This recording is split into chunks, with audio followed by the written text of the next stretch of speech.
Church here, the session that allows us to meet and that has invited us not only to use the facility but also to benefit from their cookies and coffee that's out there. And so if you haven't had opportunity to help yourself before, be sure to go there afterwards. This is the third session in this five-part discussion that I've entitled The Real and the Ideal.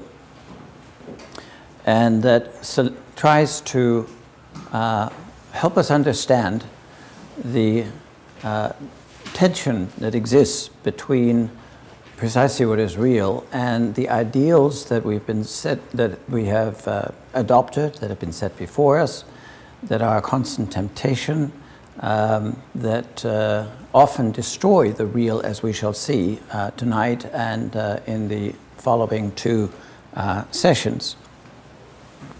I started out in the first session by pointing out that it's very important to distinguish between good ideas and what I've called the ideal.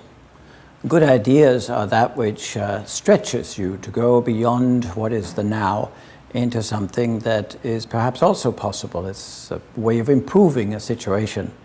It's a way that the human being alone is capable in his transcendent existence to anticipate tomorrow and to prepare, to plan ahead, to purchase the things necessary for tomorrow, or to write down the notes that you need in order to not stutter in tomorrow's presentation. Those are good ideas that help us to transcend the moment and to advance, to improve, to plan ahead, to envisage where we want to be. An ideal is really something that is quite different. An ideal is a final image. That's the meaning of the Greek word ideos. Is the absolutization of a vision of perfection. It's, in a sense, embracing the end without considering the means to get there. It's replacing the end vision as the more real, and everything else along the way is insignificant or even a hindrance to the realization, to making real of that ideal. For Plato, and that's where we have the notion of ideals, for Plato, there was somewhere in the universe what he called the forms, or the ideals, the same term.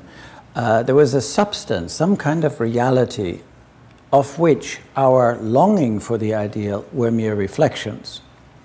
And the human being was constantly in the tension to make real these forms, to find their way back to what they had lost, to something that was outside, to make permanent something that is envisaged as better than the present.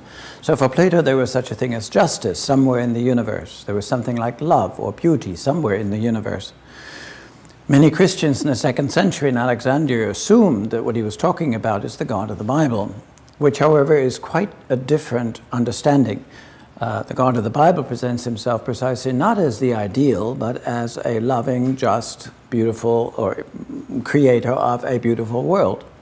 He is always, in reality, a historic continuum, acting in time and space, in sequence, and never standing still. The God of the Bible is not, like Buddha, a permanent grin.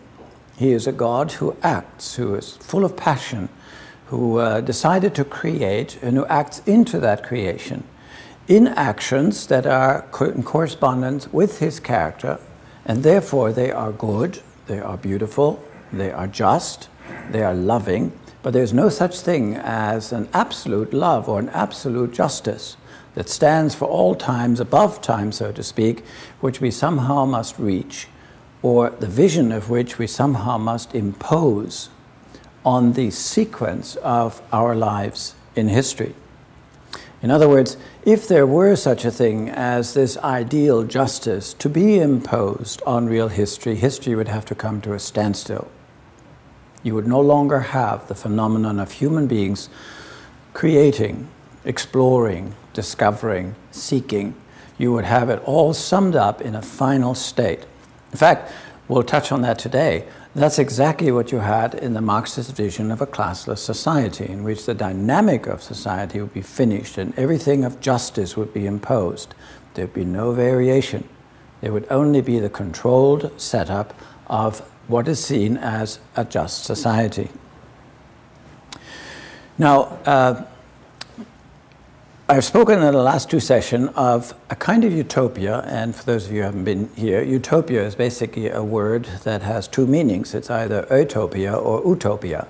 And Thomas Moores, who wrote the most famous book about it, Utopia, not the only one, I think I cited that between 1870 and 1912 or so, there were more than 360 utopian publications in the United States alone. But utopia, for Thomas Moores, was a utopia of what I called of felicity. He was comparing the current human experience, especially for Thomas Moores, it was in the 1510s, he published it in 1516.